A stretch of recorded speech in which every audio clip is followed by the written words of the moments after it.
10 heures du matin, arrivé à Oran.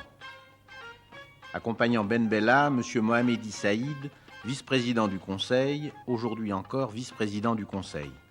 Il y avait aussi quelques ministres, aujourd'hui encore ministres. Pourtant, M. Boumedienne, Bouteflika, Boumaza, Chérif Belkacem n'étaient pas là. Ici, il était chez lui, non loin de Marnia, son village natal. Malgré une session du comité central orageuse l'avant-veille, il était très détendu.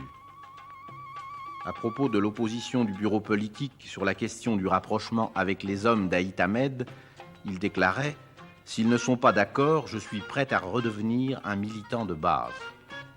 En fait, à la veille de la conférence afro-asiatique, il ne pensait pas que son autorité pût être sérieusement mise en cause. Ainsi commençait une journée éclaboussée de lumière.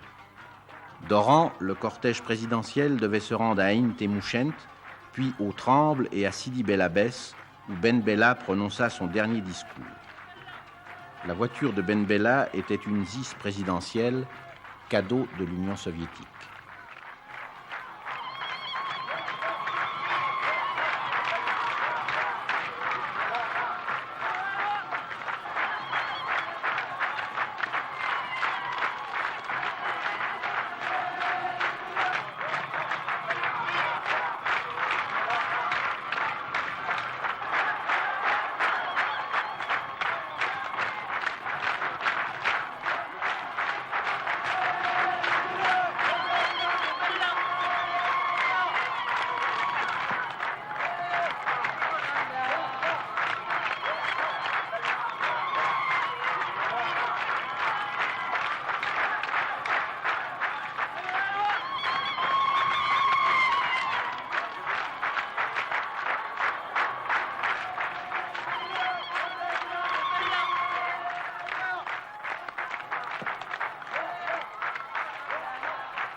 أولا وقبل كل شيء ما رانيش عارف إلا تسمعوني ولا لا. Certains commentaires de presse qui nous a habitués d'ailleurs à ce genre de procédé sur ce qu'ils appellent ou ce qu'appelle cette presse d'éventuels conflits qui existeraient au sein de la direction révolutionnaire en Algérie. Je voudrais répondre à cette presse et lui dire qu'une fois de plus,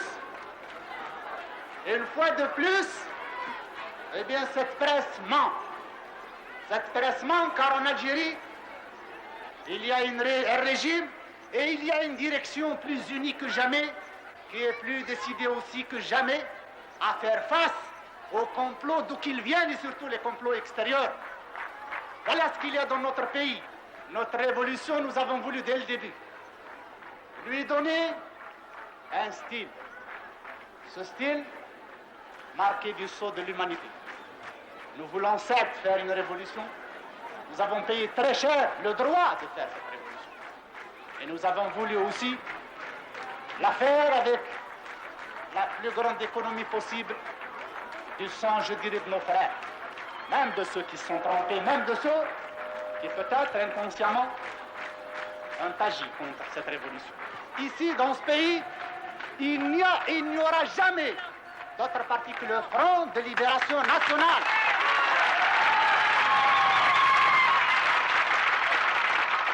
Comme il ne saurait y avoir, et il n'y aura jamais ce que l'on pourrait appeler l'Union nationale. Nous sommes dans ce pays organisés, unis. Les révolutionnaires de ce pays sont unis. Dans ce parti, nous n'avons pas d'autre union à rechercher que celle des révolutionnaires. L'avant-garde des révolutionnaires, dans un parti d'avant-garde, un parti dur, formé de militants purs, faisant face à toutes les manœuvres. Maintenant que les choses sont rentrées dans leur ordre naturel, maintenant que les Algériens peuvent dire nous en avons fini avec les errements de quelques-uns, maintenant que le peuple est uni, eh bien, l'État et le chef de l'État lui-même n'hésitera pas à prendre les mesures de générosité que nous avons eu l'habitude de prendre dans ce pays.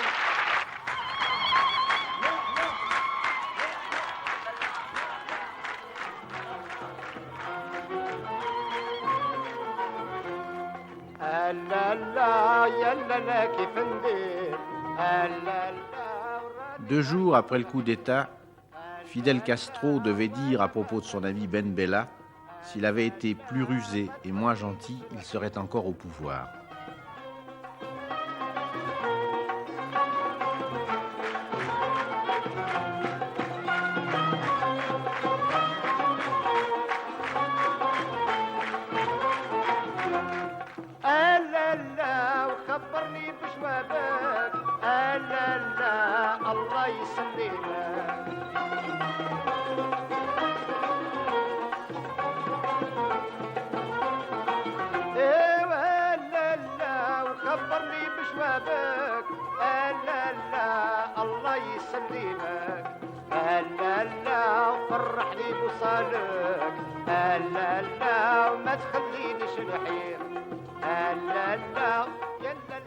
Rentré à Alger au matin de sa dernière journée présidentielle, de l'aérodrome de Maison-Blanche, le cortège gagna rapidement le palais du peuple où Ben Bella et ses ministres prirent un court repos en buvant du thé à la menthe.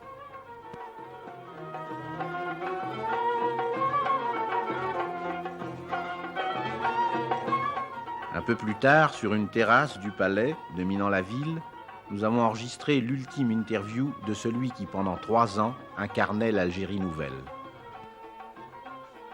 Je pense que la conférence afro-asiatique, la conférence qui doit réunir les pays 10 afro-asiatiques, devrait en somme, être conçue selon des facteurs, des concepts un peu plus larges.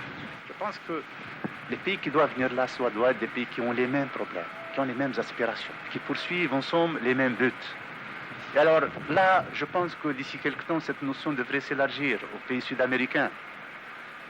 Peut-être, pourquoi pas, à d'autres pays qui viendraient là pour appuyer les postulats, les concepts de cette conférence. Donc, si l'Union soviétique dit « je suis un pays aussi asiatique », si elle vient pour aider à la solution des problèmes posés à la conférence, et ces problèmes, c'est d'abord les problèmes d'impérialisme, du colonialisme, et à la fois, je ne vois pas pourquoi nous nous opposerions à la présence de l'Union soviétique. Je ne peux pas, évidemment, garantir qu'il n'y ait pas quelques escarmouches, quelques mots, disons, sur ce problème. Mais notre position est claire. Nous l'avons d'ailleurs fait savoir aussi bien à nos amis chinois qu'à nos amis soviétiques. Nous ne voulons à aucun prix que ce débat ne s'instaure dans la conférence. Nous estimons que la conférence n'a rien à voir avec ce débat. C'est un débat qui doit concerner nos amis communistes, qu'ils aient ce débat dans leur cadre. Ce n'est pas la conférence des partis communistes, c'est la conférence des pays afro-asiatiques. C'était le vendredi 18 juin, en fin d'après-midi. Pour entrer chez lui, à la Villa Jolie, Ben Bella n'avait que le boulevard à traverser. À 9 heures du soir, un homme est venu le mettre en garde. Ben Bella lui aurait dit « Va dormir, ne crains rien, il ne se passera rien ». À minuit, de faux policiers prenaient la dernière relève Villa Jolie. À 2 heures du matin, les chars étaient en place. À 4 heures, les hommes du Conseil de la Révolution réveillaient les ministres par téléphone et leur annonçaient qu'une page d'histoire venait d'être tournée.